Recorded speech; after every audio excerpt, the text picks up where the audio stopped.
Welcome back. In today's Comstor TV episode, we're going to go to STV, one of Comstor's partners, will give us an interesting story. And as usual, don't miss our sales coach, Max. We're also going to be speaking with Marius Nackling again, and we're going to be talking about phishing this time. Welcome.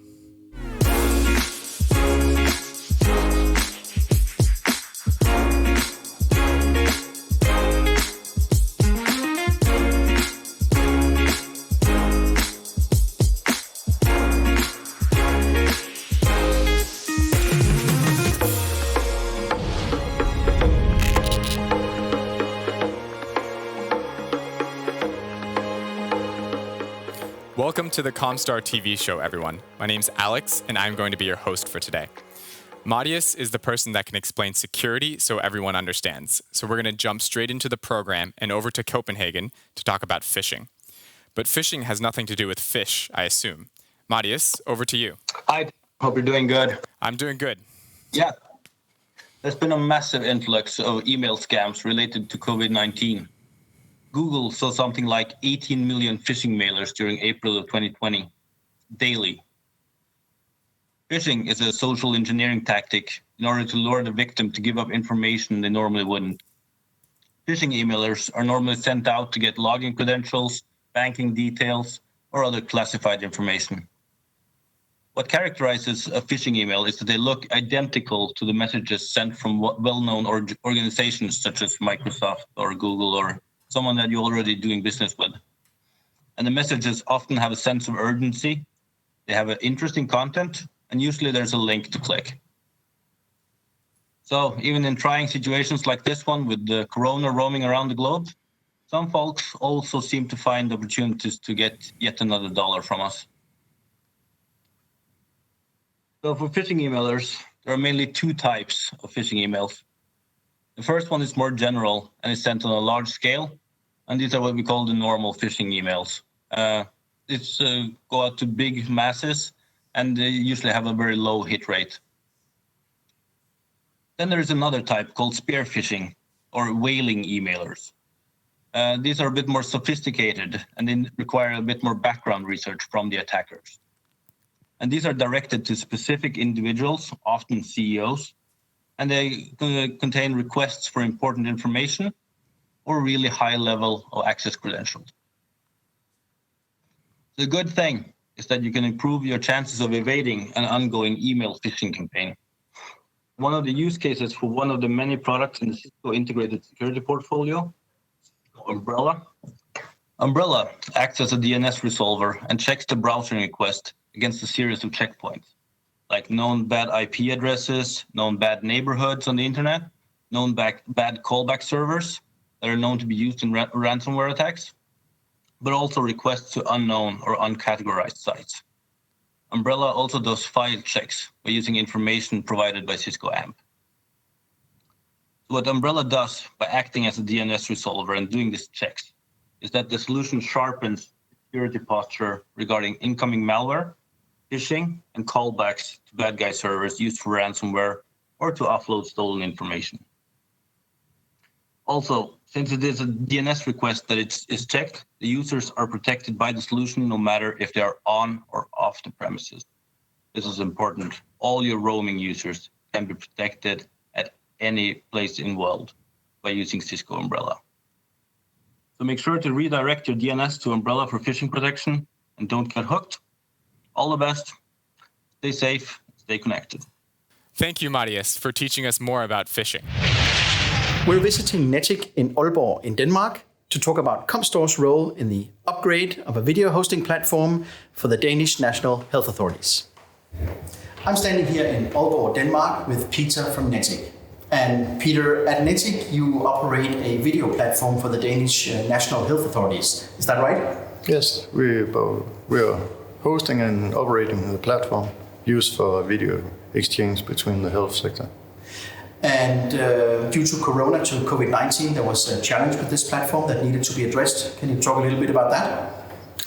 Yes, historically, it has only been used within the health sector and not towards the patients. And Denmark, but it was decided to enable video consultation between Danish doctors and their patients. So they called for extensive hardware expansion.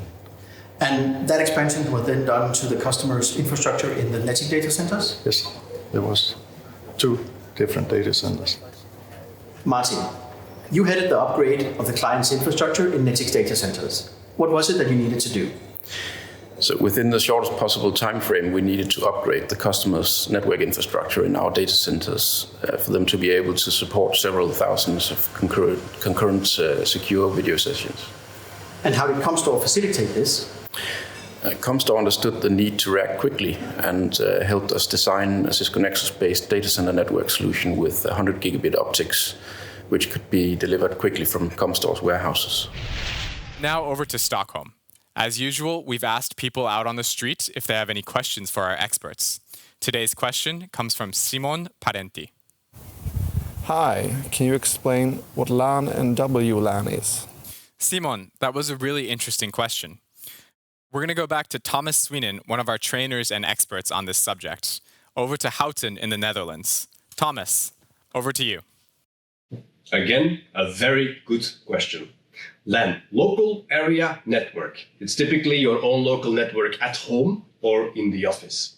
Typically built up with devices like these switches. Then you have your cable as a medium that goes into your laptop. WLAN, wireless local area network, is typically built up with wireless access points, the air around it as a medium, and of course, again, your laptop, smartphones, tablets, whatever. These 2 worlds are both identical as completely different. Let me zoom in on the differences first because they are kind of obvious as they are physical. The difference sits on the medium.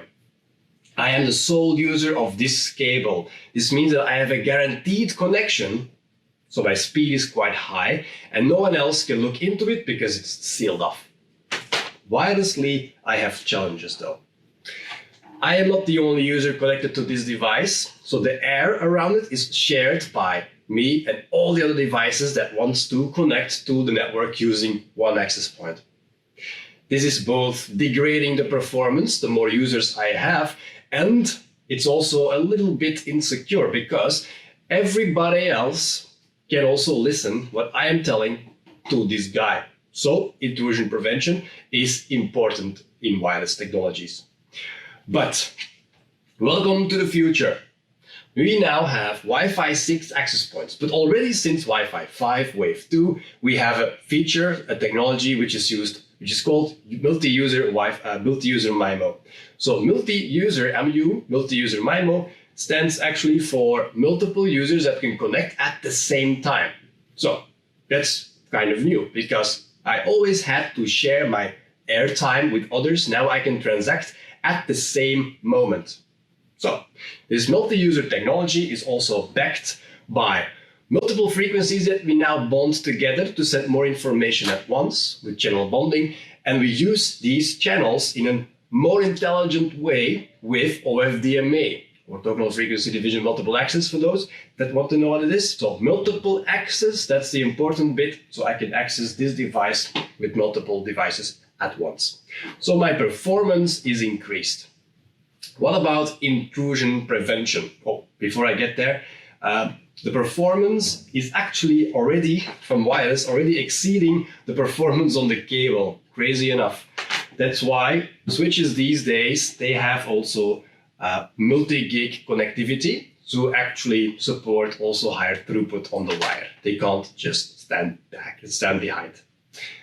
Now, what about intrusions? Because whatever I am telling to this device can be listened in by other users or attackers, wherever they sit, as long as they can hear the conversation going.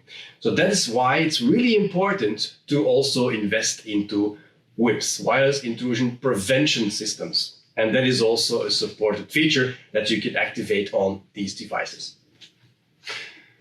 What about the similarities?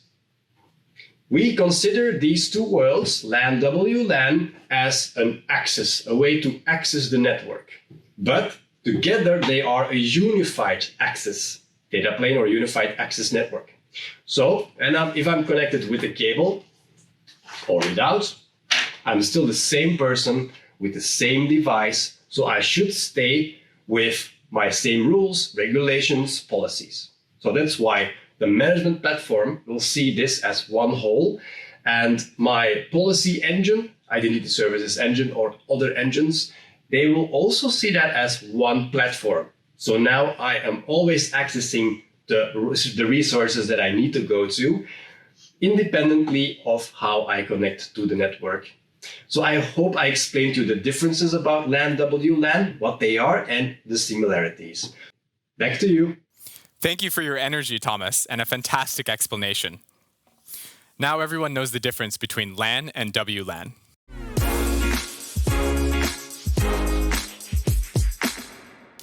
Coming up is a really interesting story from STV, who are the technical partners behind lending out the DX80s to elderly homes with Cisco. They're going to tell us about their daily jobs, as well as what they think about the future. Over to our reporter in the field, Svea. Thank you. And I stand here at STV in Bromma, Stockholm with Emil Wallqvist. Thank you, Emil, for having me here today. Thank you. I'm glad you're here. Have you noticed a greater demand for video service and equipment after the COVID epidemic? Well, yes, of course. It's a whole new world with employees working from home. And this makes a higher pressure on your existing conference rooms, especially the video meetings. So our most frequent orders are customers asking for cameras or other video solutions for the rooms where they today only have the possibility to via your laptop. How do you think the virtual meeting room will look like in the future? I think it will follow the same example as the conference room. Everyone that's in need of booking a meeting will have their own room. It has to be super easy to access. Won't matter what kind of device you use, what kind of platform or browser. It will work with everything. And also, both in the virtual room and in the conference room, you have to have one button to join in the meeting. You just push one button and then you're in the meeting, no matter if you're using your phone or your laptop. In one way, we're already selling the future, so to say. We have these digital whiteboards where you're able to draw anything you want and send it by email, or you can use it to share content in video calls. It's possible to make the participants in the meeting be able to draw on the same board. This really takes collaborating to a new level. Mm. Then you have room analytics. Yes. With the facial recognition, for example, in this system, which makes it possible to analyze data and for you to optimize the size and equipment in the conference rooms. Soon you'll be able to have name tags over participants. You'll be able to have contact information to see what they do, what they work with. Which brings the distance meeting closer to reality. The next step would maybe be when you, as the booker of the meeting, enters the room and the facial recognition see you and start up the meeting automatically. Yes. Or, I don't know, if you're sitting in different countries, speaking different languages, maybe you have an automatically subtitle to bring all languages together. Oh, great. Sounds great. Yeah. You delivered the DX80 to some elderly residents together with Cisco and the organization Maskrosbarn. Can you describe your involvement and what response did you get in that? Well, it's actually quite funny because I've been working at one of the leading care companies before. So when Cisco reached out to us, letting us know they had some DX80s at their office because they're all working from home, I reached out to one of my old colleagues. So we got to deliver like 10 DX80s immediately. How was the response then? First of all, they have several meetings at every elderly resident every day. Yeah. And I've seen some pictures and they look super happy. Oh, that's great. Yeah. it's hard to imagine not being able to see or meet your family and friends, and being able to deliver a solution like this, it's awesome. How do you see on the partnership between Microsoft Teams and Cisco WebEx? With two giants like that collaborating, it's a huge advantage. Being able to have a WebEx meet in Teams is one step, but if we can go on and have a conference meeting from a Teams device directly to a Cisco device or vice versa, would be a really great ask to take to the customer. Oh, sounds great. I have a last question for you, Emil. What is your favorite Cisco video system?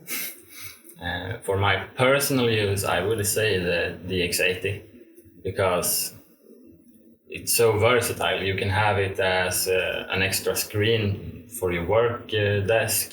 You can use it for the conference call, of course. You can draw on it.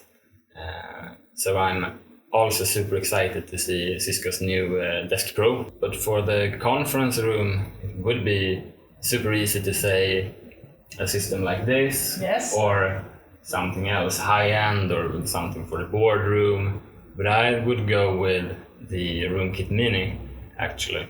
It's also versatile, it fits the small room, it's easy to install, and most importantly, you have the USB connection, which makes the system all of a sudden a bring your own device solution. Yes. So you can access a meeting that's not from Cisco. Yeah.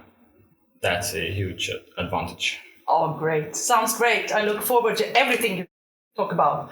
Thank you, Emil Wahlqvist, for having me here today. Thanks, Svea and Emil from STV. I'm amazed at how we can come together in times like this.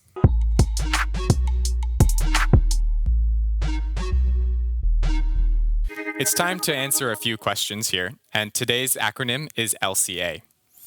Even though summer is nearly here in the Nordics, I think that all of us would like to visit our next guest's office.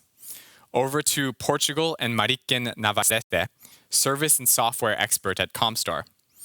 Welcome to the show, Mariken, and please tell us what LCA is. Of course I can help you with that. LCA stands for Lifecycle Advantage Program and is an award-winning partner program that is available for all Cisco partners. The program uses data and analytics to send automated messages to customers at different stages of the life cycle. These messages can be customized, and you can also add your own company logo. The program is built up around 6 different stages of the life cycle, and you can choose to sign up for either one or multiple of them. By using this program, it can help you increase your revenue, but maybe even more importantly, all the automation will save you a lot of time that you can spend on more important things. For instance, going to the beach. Ciao!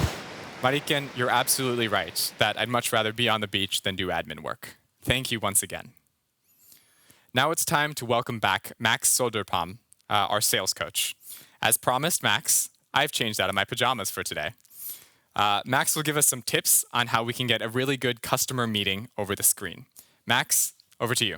Hi, it's Max. Today we will talk about how to meet the customer on the screen. As the world looks today, with more and more people working from home, then we need new knowledge to do good business. When it's not possible to meet customers and partners in the same way, it becomes very important to keep track on how to make meetings digitally. Therefore, here you will get 3 important things to make your meetings with a customer on screen successful. So first, learn different ways to connect with a customer. 30 years ago, it was seen as science fiction. Now it's everyday life. I am talking about to be able to see the customer when you talk to him or her on the screen. Any 10-year-old has absolutely control over this. And if you have a smartphone, this is perfectly natural. And then, of course, there's a lot of programs who can handle this. And you can't learn them all. Now what I want you to learn is how they work when you invite, connect, record, and implement them. Imagine what benefits you would get if you get used to this. 2. Prepare well before the broadcast starts. Have you attended a meeting sometime when someone has had a problem to start the presentation? Not knowing the technique. Then you know exactly the feeling. It creeps into your arms and legs and you feels like you're wasting time. The word that I have found that best describes this is unprofessional. To avoid this, you need preparation and some extra time. If I should hold a webinar, I always get ready half an hour before I start. I make sure I have my notes, my presentation, and a glass of water where I sit. If I am going to be seen on the screen, I make sure there is a good light in the room and that it looks okay behind me. Everything to make it feel as professional as possible. Then I start the webinar at least 10 minutes before the scheduled time so that my guests receive a good welcome when they come in. That way I always have some extra time if something needs to be fixed. 3. What do you really look like? Okay, a Skype meeting with fellow employees or a FaceTime conversation with your best friend, that's not a beauty contest. However, a job meeting over the web is the same as a job meeting. What can you require of you as a salesperson when you meet a customer? That you look okay. And then the question is, what is okay? What I mean by okay is that as you would have looked when you went to the customer to meet him or her, you should look exactly the same on the screen. Stylish, neat, and fresh. It is important that you show the customer that you think it's an important meeting. Imagine being interviewed by TV. What would you have looked like then? You should look exactly the same when you're talking to your customer. Because then I know you will feel much more secure and do a much better job. And you may be wondering if this is really important, Max. You can be absolutely sure. The basic rule in all sales is to having the customer say, I like the seller. And are you happy with yourself when you see yourself on the screen? Then your customers will like it too. Okay, have a great day. Try to do this and see you next time. Bye. Thank you, Max. You always energize us and give us some really great advice. To bring today's episode to a close, I'd like to welcome back Anna Astlin, Distribution Account Manager at Cisco. Over to you, Anna. Thank you. Many of you know me as Asta, and I hope you enjoyed this edition of the Comstor TV-show. Summer is here, and I hope that all of us can soon have some vacation and some lazy days off, but also to do the things that fills us up with energy. As you can see, I'm walking in the forest. One of the things I love to do when I want to clear my mind. I am going to use these slower summer weeks to educate myself. Cisco offers a lot of trainings and inspirational seminars online. Log into Sales Connect and search for Black Belt. There you will find trainings for both sales and SEs within all our 4 architectures. I also recommend that you look into Cisco Live. I would start with listening to one of my heroes, Chuck Robbins, our CEO, a great leader that takes a big social responsibility. Have a fantastic summer and focus on what you can do, not what you can't. Take care, be safe.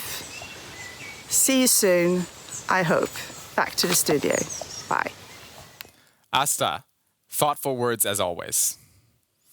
We really appreciate you helping us wrap up each of our first episodes. And that's all for today, folks. Thank you all to our participants. If you're interested in finding this episode, you can find it online on our website, on YouTube, as well as on social media. Stay safe, stay connected, and stay secure. Goodbye. Thank you, everyone.